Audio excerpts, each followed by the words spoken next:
Coming up next on Art Rocks, art critic John Kemp has been writing about Southern art and artists for decades. He joins us today to talk about his latest book, Expression of Place, the Contemporary Louisiana Landscape. Then we visit a local theatre company that only performs completely new works.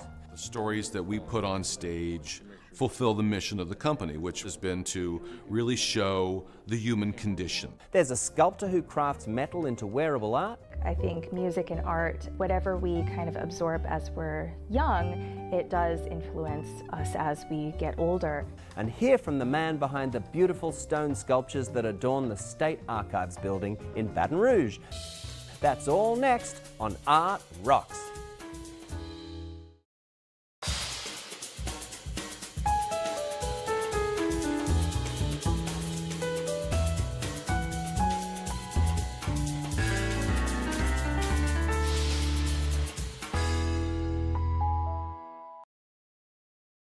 Art Rocks is made possible by the Foundation for Excellence in Louisiana Public Broadcasting and by viewers like you.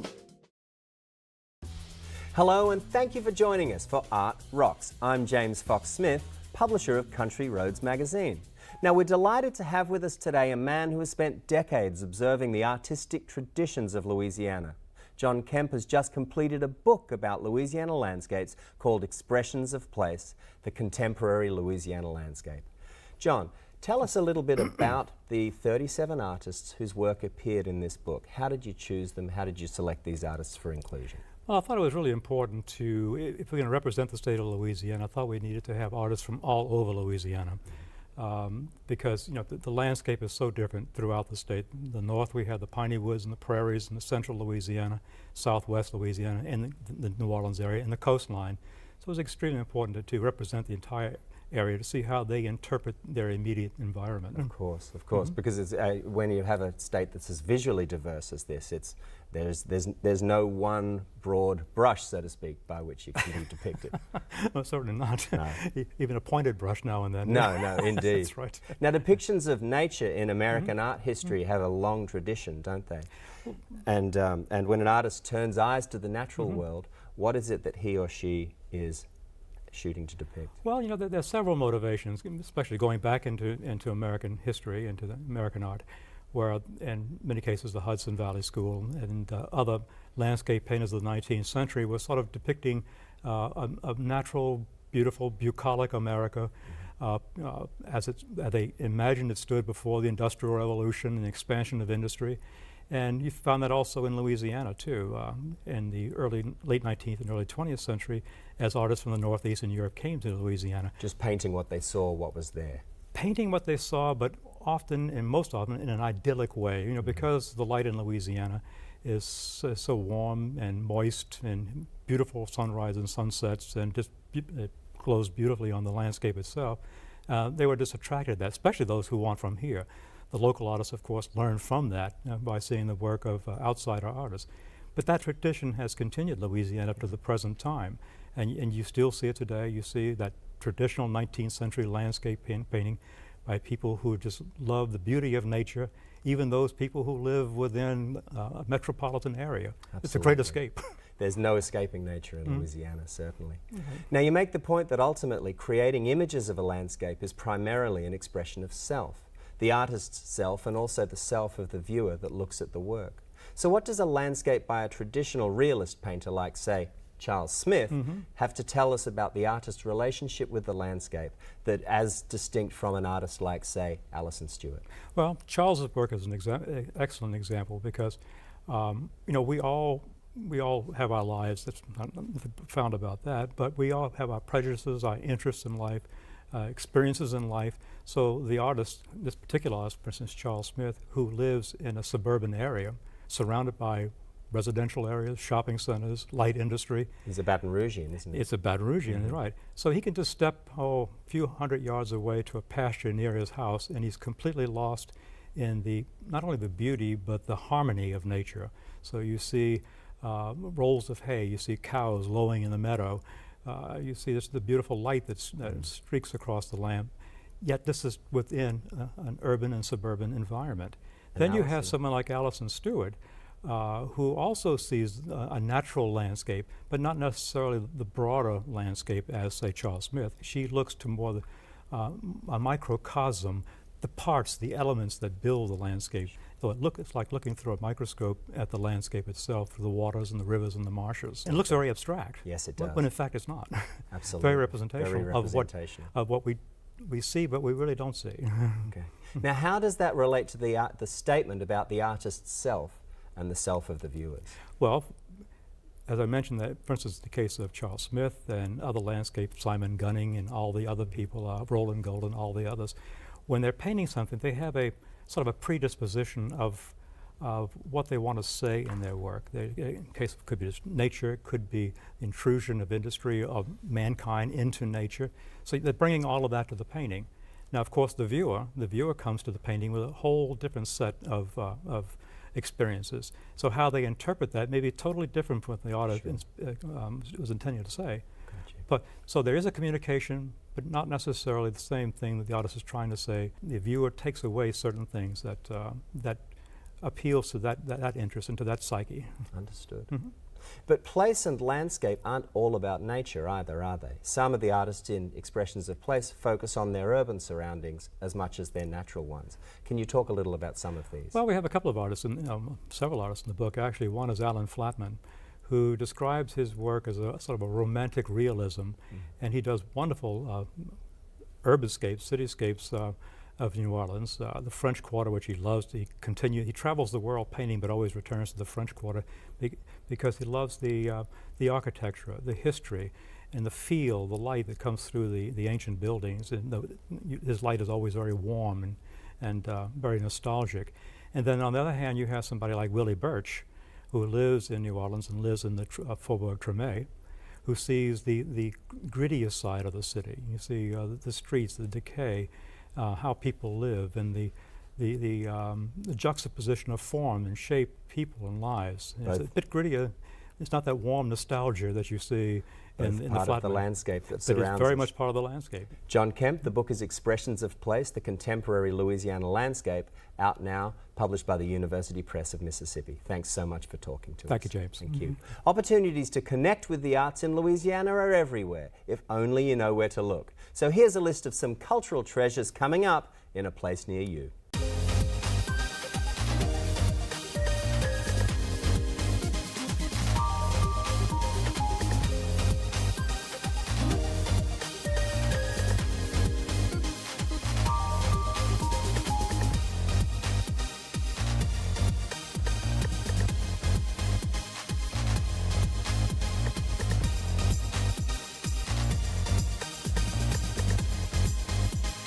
To learn more about these and other events in Louisiana, visit lpb.org/artrocks or pick up a free copy of Country Roads magazine. LPB's Art Rocks website also features an archive of previous episodes, so to see any segment again, just log on to lpb.org. Looking to other parts of the country for inspiration now, the Human Race Theatre Company in Dayton, Ohio is one of the few companies dedicated to bringing nothing but new musicals to the stage. Let's see how they do it. I've been writing this musical for a long time, and now it's finally happening because some theater cared enough to get the music together with the choreography, together with the book and the story and the characters and the casting and the design look and the orchestrations. It's a beast. It's a complex undertaking, and very few theaters understand that. And if they do understand it, very few theaters actually are willing to make the sacrifices to do it. And Kevin and this theater have educated this entire community.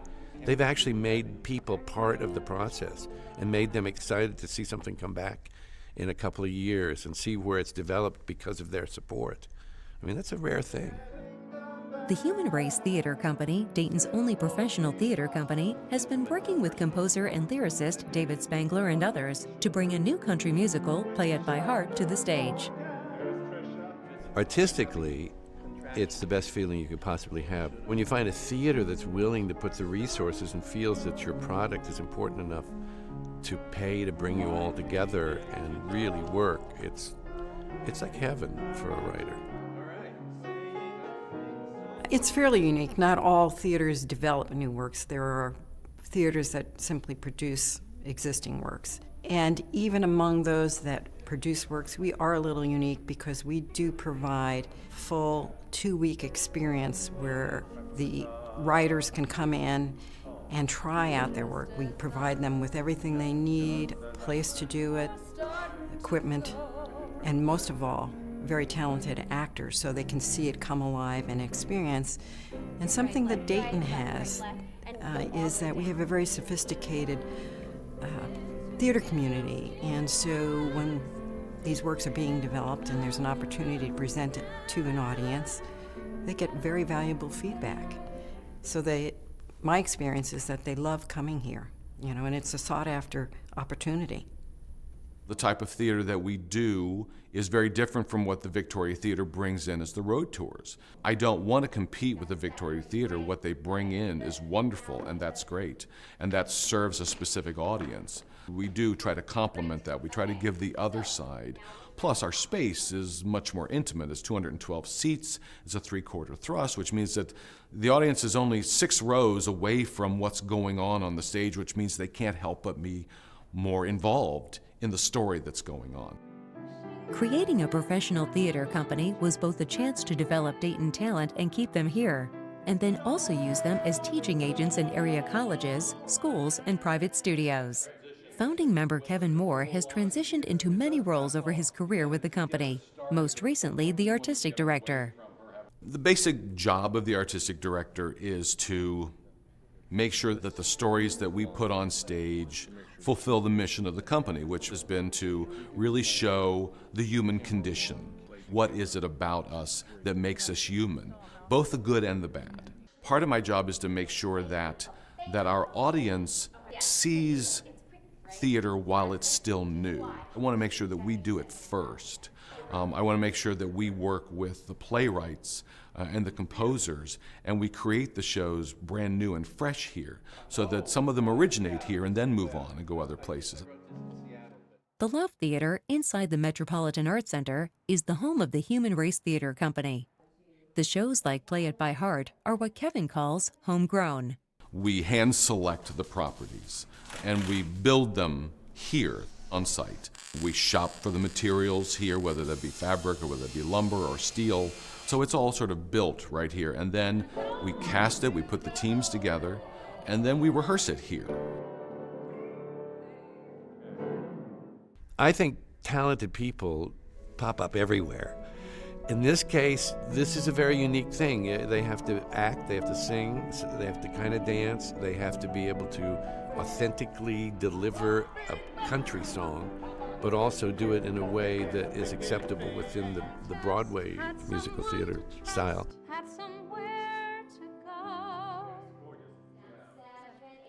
Oddly enough, the rehearsal process typically is 3 to 4 weeks. It's not a long period of time to put a show together.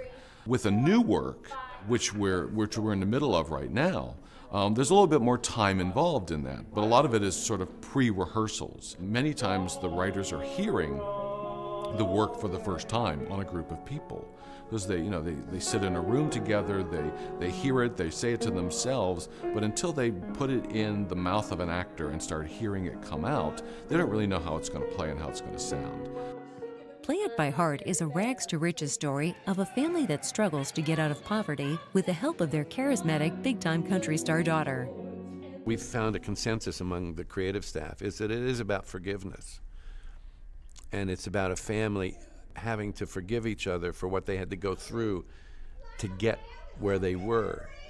And, everybody has a dark side, and so people's dark sides come out in this, as well as, the happy stuff on stage. And then there's just a bunch of secrets that if I tell you anything, it'll spoil it.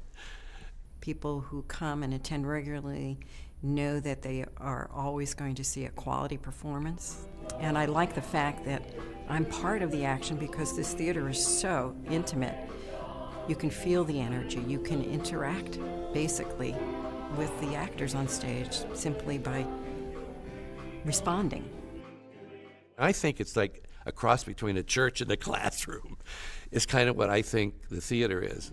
You enter that atmosphere and you know that something important's going on. It's going to bring you either joy or a higher level of understanding or functioning as a human. So I think that's why Dayton supports the theater, and I think that even though they can't always talk about it, they sense the importance of an institution like this in their community, and they consider it a treasure.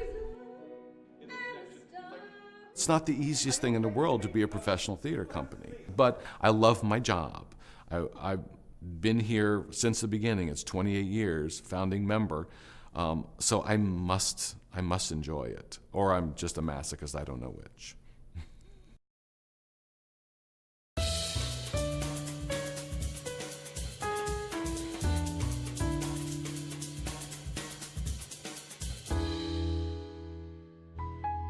Award-winning sculptor and art jeweler Rebecca Rose casts favourite childhood memories into precious metal rings.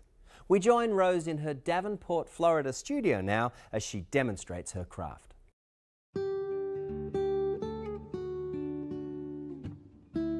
The idea of sculpting, even though on that grand of a scale and that huge of a scale, was just something that I'd always been interested in ever since, growing up going to Disneyland all the time and just being so enamored by all the craftsmanship that goes into the design and the sculpting of the environment there. Really did influence my process and my intentions and my aesthetic.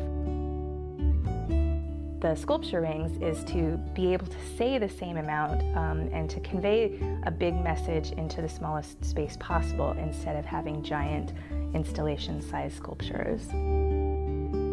It's a long process. It usually takes at least 40 hours, sometimes over 100. A couple pieces have taken 140 hours. It's just a really long process. But I want to make sure that I do it correctly because there's large rooms for error.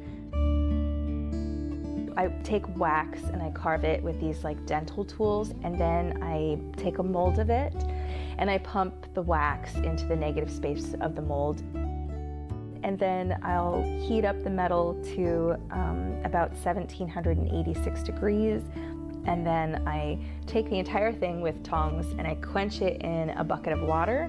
And what the quench does is that it breaks away the investment, leaving the metal piece with the sprues attached.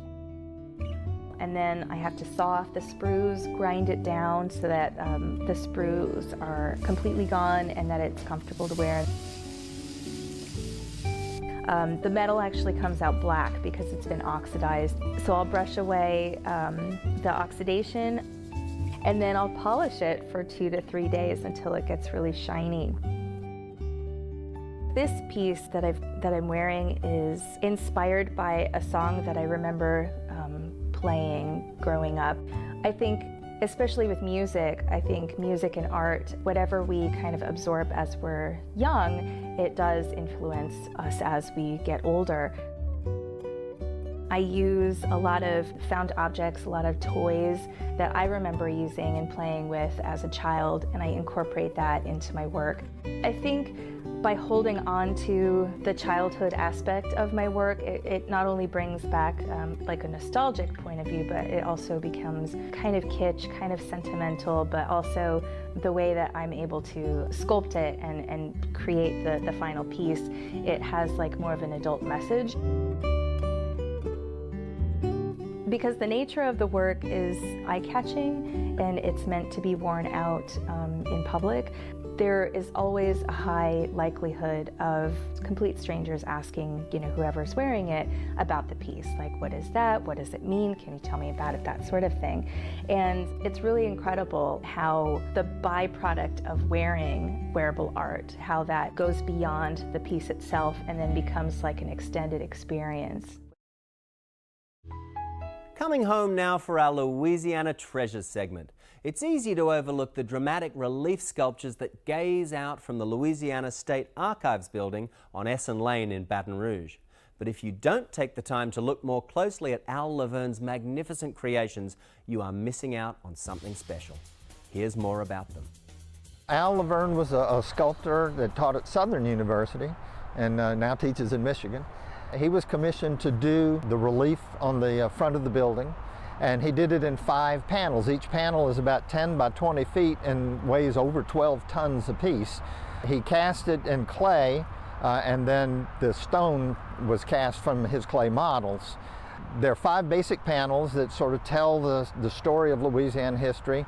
The first one has to do with the French colonization. You see some of the early explorers, Bienville, Iberville, De Soto. The next panel is the representative of the Spanish period of colonization. And you see Governor O'Reilly holding a proclamation of amnesty for the French. The next panel over deals with the Louisiana Purchase in the early statehood period. Some of the figures you see there are Robert Livingston and Thomas Jefferson, Napoleon, the key figures in the Louisiana Purchase. Past that is a panel that depicts the Civil War and the crisis of the Union, and I thought Al was particularly creative. He's got the pelican, the Louisiana state bird, and the eagle, the national symbol, are pulling the flag apart to represent the crisis of the Union. And then he's the individual there is PBS Pinchback, the only African-American governor the state has ever had during Reconstruction. And then the final panel depicts contemporary Louisiana. You can find Governor Long is in there. You can also find depiction of the petroleum industry on the river, and kind of faint in the background is an image of the Superdome.